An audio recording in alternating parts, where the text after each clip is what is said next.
अस्सलाम वालेकुम, welcome to my channel. Saim अपने घर वालों को मना लेता है ज़ुबी के लिए। आखिरकार इसकी मां मान जाती है। उसको अजीज़ अपनी बेटी की खुशियाँ, वो हो जाती है तैयार ज़ुबी के घर जाने के लिए। यह साइम करता है ज़ुबी से बात, इसको करता है मनाने की कोशिश, लेकिन ज़ुबी कर देती है मना। उसको ये अजीज़ अपने घर वालों की खुशियाँ, वो नहीं चाहती मेरे घर वाले हों फिर से नाराज़। यह ज़ुबी का बाप करता है ज़ुबी से बात, तुम्हारा क्या है फैसला, जो करेंगे आप मुझे होगा मंजूर। मैं नहीं चाहती आप लोगों को फिर से खोना, मैंने बहुत की हैं गलतियाँ, अब मैं कोई और गलती करना नहीं चाहती। यह करती है ज़ुबी की बहन बात दानियाल से, इसे करती है समझाने की कोशिश। देखो ज़ुबी को अजीज़ है साइम की मोहब्बत, इससे करती है वो मोहब्बत, लेकिन वो कभी भी नहीं करेगी इजहार, क्योंकि इसने कर ली माजी में बहुत सी गलतियाँ, अब वो दोबारा गलती दोहराना नहीं चाहती।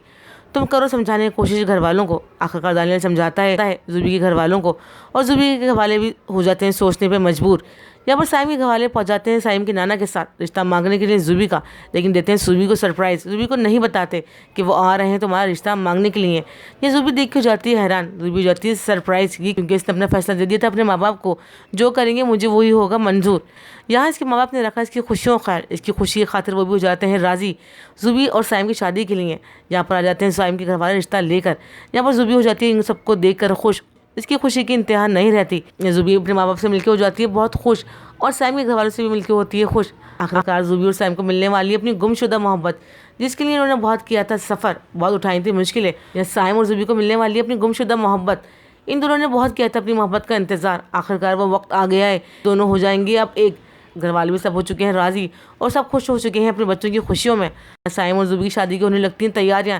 चलता है पता है सिमाप को, सिमाप का बहुत दिल दुखता है, क्योंकि वो करने लगी थी साइम से मोहब्बत, लेकिन समझाती है सिमाप को इसकी माँ। यह सिमाप पहुंच जाती है साइम और ज़ुबी की खुशियों में शरीक होने के लिए, इनको करती है विश। ये साइम और ज़ुबी की हो रही शादी की तैयारियां। आखिरकार वो मौका आ जाता है जिसका किया था इन दोनों ने बहुत बेसब्री से इंतजार, जिसकी नहीं उठाई थी उन्होंने बहुत सी मुश्किलें, और आज वो वक्त आ गया है। वो दोनों हो जाते हैं एक। इनकी हो जाती है शादी बहुत धूमधाम से, दोनों एक दूसरे को मिलकर बहुत खुश होते हैं इतने, और खुशियों में बहाते हैं आंसू। हम सब घर वालों की रजामंदी से और खुशियों से हो गए हैं एक। यहाँ पर दोनों को होता है एहसास अपनी मोहब्बत का। ये साइम और ज़ुबी हो जाते हैं एक, इनको मिल जाती है अपनी गुमशुदा मोहब्बत, जिसके लिए उन्होंने बहुत सफ़र किया था। या साइम और ज़ुबी को होता है एहसास कि गलतियाँ हमसे भी हुई हैं, हमने अपनी खुशी की खातिर घर वालों को किया नाराज़, हमने ली इनसे नाराज़गी मोड़ और करा जुदाई का सफ़र तय, और आज हम हो गए हैं एक। अगर हम थोड़ा सा कर लेते इंतज़ार और मान लेते अपने माँ बाप की बात, तो हमें ये सब कुछ झेलना ना पड़ता। हमारे माँ बाप को भी थी हमारी खुशियाँ बहुत अजीज़, लेकिन उनको भी थोड़ा वक्त चाहिए था हमारी बात को समझने के लिए। हमने दिखाया जल्दबाजी में फैसला, हमसे हुई गलती, लेकिन इस गलती की हो चुकी है तलाफी सब घर वालों को मनाकर। आखिरकार इस ड्रामे का एंड हैप्पी एंडिंग पर हुआ है। नाज़रीन, मोहब्बत को पाने के लिए घर से भागना ज़रूरी नहीं होता, ज़रूरी होता है माँ बाप को मनाना और प्यार मोहब्बत से इनको समझाना। आखिरकार माँ बाप मान ही जाते हैं बच्चों की खुशी की खातिर।